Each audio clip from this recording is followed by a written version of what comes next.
Thank you for everybody joining on the Zoom call. I've got Anna here. She is involved in midwifery. She is in the United States right now getting her final education, and she is looking to get back into the mission field. But what's really interesting about this Zoom call is she talks about how God defined the call on her life through short-term mission trips.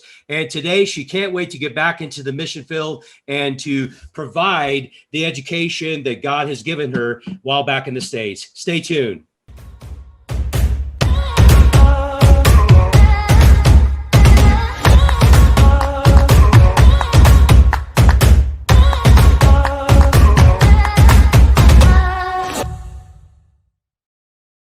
Are you wanting to develop your own short-term mission teams?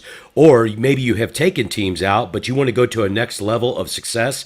Well, what we've done is we've developed this mission packet for you on steroids. It covers from A to Z. It's over 50 pages long. You can download this today, brand it to your own ministry, and modify it to your needs. All you got to do is go to the description of this YouTube video, click on the link, go to our website, and download it today. Get started in short-term missions today. Welcome, Anna. Thank you for joining us on the Zoom call. You know, you had a unique ministry in Guatemala, and I wanted to share with the listeners on our YouTube channel about what you did in Guatemala. And what's interesting is some of the other work that I'm doing as far as working with some other missionaries around the world. We got in the very same conversation about she is a nurse and she is exploring midwifery. So I thought that is so cool. I just got into talking to Anna, and now she's wanting to know more. I did refer her to you. I don't know if you got her information, but I shared your information with her. But if you don't mind, just kind of share with us, who you are and what you've been doing for the last, 3 or 4 years as far as in Guatemala and mission work. Yeah, so I currently live in Pennsylvania. Previously, I lived in Guatemala and Honduras. I was a nurse there.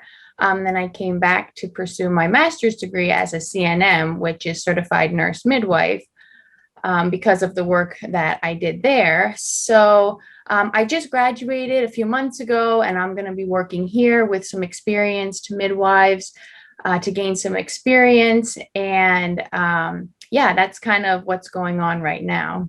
Yeah. And, I just think it's always interesting when you talk to missionaries, and it just it's like how they evolve into that work. And, we were talking the other day, and, I'm not saying it was never on your mind, but it wasn't really on your mind, to pursue that until you actually got involved in mission work. And then that, God kind of defined who you are in your mission work.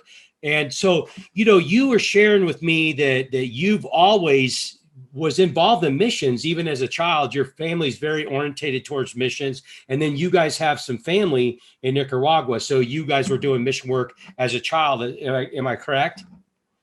Yeah, I sort of grew up with the opportunity to travel internationally and see and experience different types of mission work.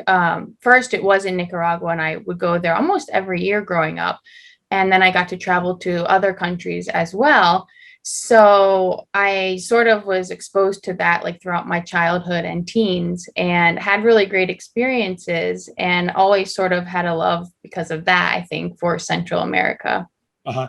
So, I mean, as a child, did you feel like you always was drawn towards mission work, and you kind of saw that in your sights as far as pursuing that as an adult? I think I always had an interest, but I wasn't sure in what area I would work. Medically speaking, I didn't really think that I would do anything medical. That came really much later on, after I was first in Guatemala studying Spanish. Uh-huh. So I really didn't think I was going to do anything medical, but when I was there, I sort of felt like God was telling me that that was the direction that I was to go in, to be able to help people in that way. And I sort of had a lot of doubts about it, but it's really cool because God has really helped me to really trust him through that whole process. And now here I am. Yeah. And I just think it's neat because I have different Zoom calls with different missionaries. And I think this Zoom call is really unique because I think it's kind of helping people maybe discover, and I think that we need to not like put ourselves in this box and say, this is what I want to do. This is what I'm going to focus on. And through mission work, you really found, I say, your niche, so to speak, of what God is calling you to do in your mission work. You said that you've been to the mission field many times. You went to Guatemala to learn Spanish, and then you started helping at a organization called Casa Materna. Is that kind of how this evolved? Yeah. So I came back to study nursing after my first time being in Guatemala when I was studying Spanish, and then ended up at the Casa Materna, which is a birthing center clinic that my friend started. And it was there that I really fell in love with midwifery because I had studied nursing and didn't really know what area I was going to like focus on after finishing my degree. And then because of working there, I really fell in love with it and then wanted to pursue that specialty to be able to really help in a more meaningful way, the woman and their babies. Yeah. Just out of curiosity, what attracted you to that? I know that wasn't on our question list, but I mean, I'm just kind of wondering what drew you to midwifery. Well, I took the opportunity to work in that clinic after graduating from nursing school. And so I really fell in love with that specialty because I loved helping the women prenatally with just healthcare in general, helping them with their births. And I realized that there is such a need for this kind of work globally. Where I was working was very rural, and many people live very rurally in Guatemala, and they don't have access to healthcare. And the infant and maternal mortality rate is extremely high. So I sort of was discovering all of these things as I was living and working there, and just was like just really interested to be able to help these women better as a midwife. Mm-hmm. So you kind of saw, like you said, you never really had an interest in medical, started going to Guatemala for language. You realized that you drew to medical, and it was like another trip that like God kind of defined what you were to do there. So it's kind of cool. Yeah. And I think the thing of it is it's having peace in that process, and I always try to teach people, we got to follow the peace of God. And that is kind of like our green light. And so and then when we follow that green light, it's just kind of like flows. And so really, I mean, I've known you for probably about 4 or 5 years now, maybe even a little bit longer. And I just kind of seen you, flow into what you're doing. And it seems natural now, doesn't it? Yeah, totally. And that's really how it is. It's just like one step at a time, just following God as he opens each door along the way. Yeah. And, I mean, we weren't going to talk about this, but you just had a baby. So I can imagine, all this that we're talking about, your midwifery and everything. I'm sure that kind of even helped in that process. Well, isn't it? So you've got this Yes. great experience as far as, having carrying a child and being, birthing a child and being a mother of a child. So I'm sure that's awesome. Oh yeah, definitely. Before having the baby, which he's almost 6 weeks, I didn't really think that you needed to necessarily have your own baby to be a midwife, and you don't, but it has given me a totally different perspective. And because I received such good care throughout my pregnancy and birth, I want to be able to give that type of care to women who need it, who don't have access to that. That's awesome. And, really, that's a compassion down inside to, why should they receive that? Why should they not get the same care that I got? And, we talked in length about that. And, I'm here in Honduras, and, I'm in a rural community as well, in the sense. And, Honduras is probably, I don't know the stats, but 90% rural. And I'm sure Guatemala is similar. You're around the lake, Atitlán, up in Guatemala. So, it's a rural area as well, because we were talking about rural medical. Now, I hear personally, I mean, we have some medical clinics, but we don't have like nearby hospitals. The closest hospital, I believe, is like an hour and a half, maybe 2 hours, depending on traffic. So, I'm sure you're in the same situation. Yes.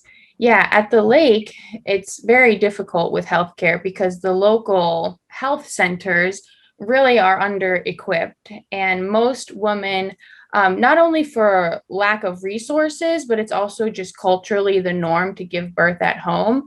And it's normally with a birth attendant who hasn't had training. So if somebody needs to go to the hospital, you're 2 hours away. You may or may not be able to get transportation if you don't have money for that.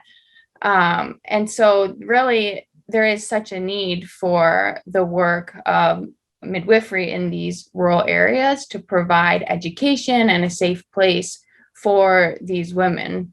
Yeah. And like you're saying, it's a common practice. It's not like, in the States, and we were joking around about this, because like in the States, midwifery might be more of like a fashion statement. I don't even know if that's, because, I want my baby in my jacuzzi, I mean, Right. it's because, it sounds neat. It sounds like something I want to experience, something I want to do, but that's not their choice. It's just really, it's what's available. And so, here locally, we have a organization called Rice Foundation. You may have heard of it. And they started kind of a birthing center as well. And he was sharing with me that they dropped infant mortality rate dramatically in this area because of the center. And you were sharing the same thing because of the center, the Casa Materna, Materna, Turn. dropped the mortality rate dramatically in that area because of this. Yeah, definitely. We have been able to help so much, and it continues to grow. Today, they're getting more and more patients all the time as as the word spreads about it, because it's affordable care for these people that would otherwise not have prenatal care. They would just give birth at home. And not only is the birthing center a safe place for them, but we provide transport if they need to go to the hospital. So it's sort of like just, yeah, giving them these resources that they wouldn't have otherwise. Yeah. Because I mean, lacking medical care in the rural area, hospital 2 hours away. Um, you know, Also, too, you were sharing with is that a lot of the midwives, it's kind of like something that they assume, but it's not something that they're educated to do. So obviously Yes. that's a huge concern as well, because, they're going to encounter things that maybe they're obviously not educated to deal with. And again, we're not Right. mocking them. I mean, obviously it's noble that they would even take this upon, but like you're saying, there was issues in that. And that's another thing that the center does is helping educate midwives. Yeah, that's a big part of the work and a big issue there. Like you said, they don't have the education. They just sort of assume the role because there's the need. And so they just do the work without really knowing what to do. So one of the big things that Casa Materna does is collaborate with another organization called Saving Mothers, and they educate specifically the midwives, the indigenous midwives that work there, in how to do birth safely, when to refer your patients to the hospital. So that has made a huge impact in the area. Um, and yeah, it's really helping to reduce the infant and maternal mortality rate. Yeah, because you were sharing that like medical issues arise, either with the mother or baby, but you guys, because you in the community, you're able to help them respond quickly to any potential issues. Meaning, they come to the center, they become educated, they can identify potential issues. Obviously, it's a center that they can contact and say, this is a potential issue that we're dealing with, or this is an issue I'm dealing with. Then you guys are able to rapidly respond to get them the proper medical care, either locally or, basically zip them off to the nearest hospital. Yeah, exactly. So we have at the clinic basic medications and supplies to be able to help our patients, like if they're having like excessive bleeding, or if the baby needs help breathing after the birth, if they have high blood pressure. And there's these things that we can teach them about. Like if you're having problems, come see us. tell them why they should give birth with a skilled birth attendant. And then when they come to us, if it's something that we can't deal with, like you said, we're able to take them to the hospital where they are able to have a cesarean section or get more further medication or, things like that. That's more advanced care. Mm-hmm. I know that my daughter, she gave birth in Guatemala City, and, because you said cesarean, it just kind of popped in my head. It was interesting. They're like very, very quick in providing a cesarean because like they're very scared of like, how do I want to say this, any potential complications. And if you're Right. like so far in your pregnancy, or they're just going to do a cesarean like right away to prevent any potential issues. Do you see that same thing around the Atitlán area? Yes, unfortunately, that's very common in the hospitals. And that is something I've seen that in Guatemala and in Honduras. My sister said in Rwanda, it's the same thing where she lives. It's like in a lot of countries, it's this thing of the cesarean is somehow the easier or what they feel safer or more Yeah. convenient thing, but it's not necessarily the best for the mom and the baby. It is sometimes when it's needed, but they are very quick to go to C-sections. So that is something that needs to be changed, but it's kind of difficult because it's like very integrated into the hospital systems. Mm-hmm. Yeah.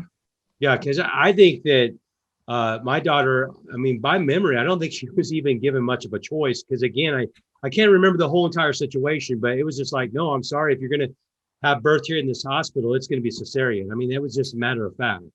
Wow. So anyway, also too, I mean, obviously we're talking about education. We're talking about, educating midwifery. You guys even provide birth, the ability to give birth in the center. Am I correct? Yeah. Okay. Okay. So then Yeah. also you guys are doing prenatal care and postnatal care as well. Mm-hmm. Okay. Yeah. So we offer care prenatally, and then they can come if they don't have any risks during the pregnancy, they can give birth at the center there. If there's anything that we identify that makes them high risk, we would refer them to the hospital. But yeah, many women are able to give birth there with no problems. So it's really great for them. I think you shared the stat with me on how many babies, is the center, directly or indirectly responsible for births a day. I mean, I think you gave me that stat. Yeah, it really fluctuates month by month, but it's usually a couple every day Wow, that's that busy. we're seeing there. Yeah, it's very busy, and it's a small center, but it's the more people hear about it, like the more patients come, and the staff is growing slowly to meet the need. Definitely, it's been a couple years since I've been there, but I follow along with their work, and yeah, they're providing really good care. We do more prenatally, and then like some of those women will end up giving birth there and some will birth in other places. Yeah. Now, two a day, is that at the center, or are you saying two a day, meaning amongst all the midwives that you guys have trained, or how's that stat? That's like one to or two births, could be more or less depending on the week, but per day of woman that will give birth there.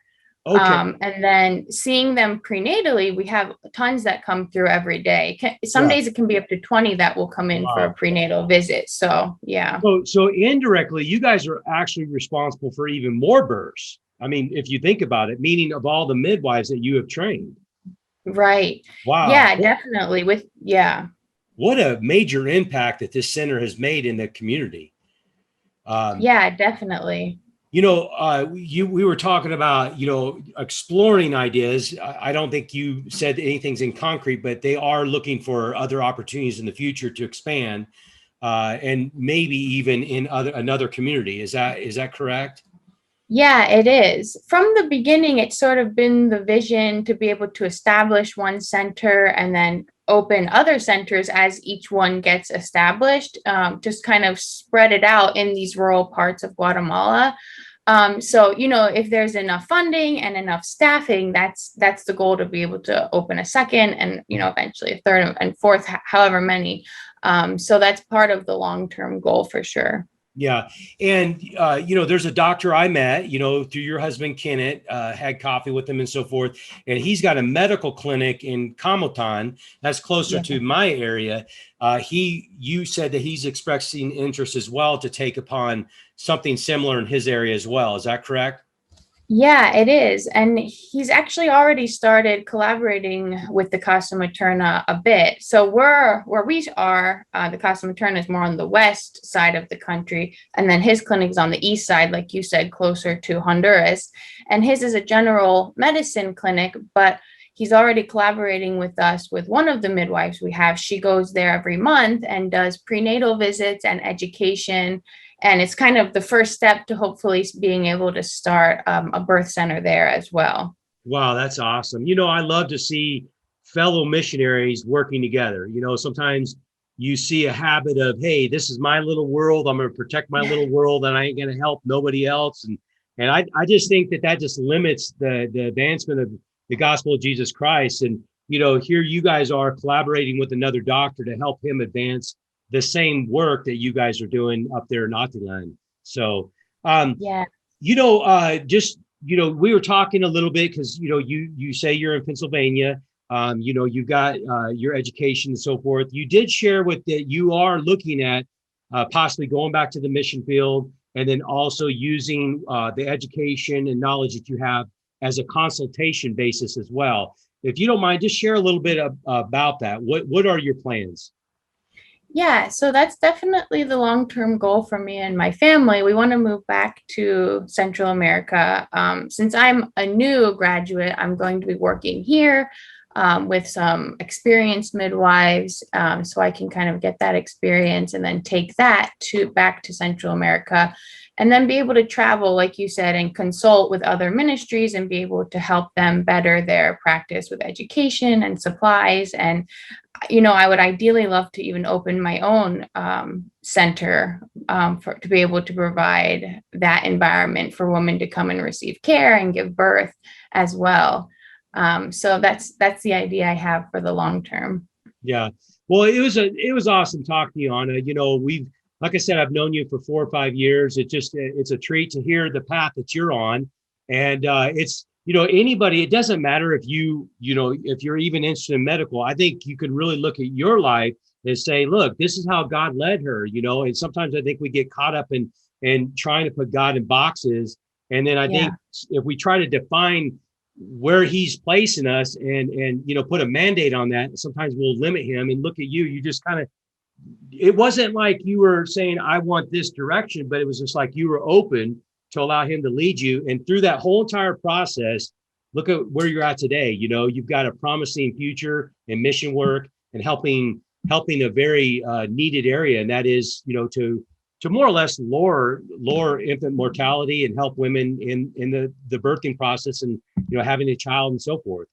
So Yeah. I Yes. wish you the best. And then you and your husband. I know Kenneth I've known for since 2013. So I know that you guys are probably itching to get back down here. So I'm sure we'll Yeah. see you guys soon. Yeah, definitely. Okay. Well, God bless you guys. Thanks for coming. Thank you. Bye bye. Bye.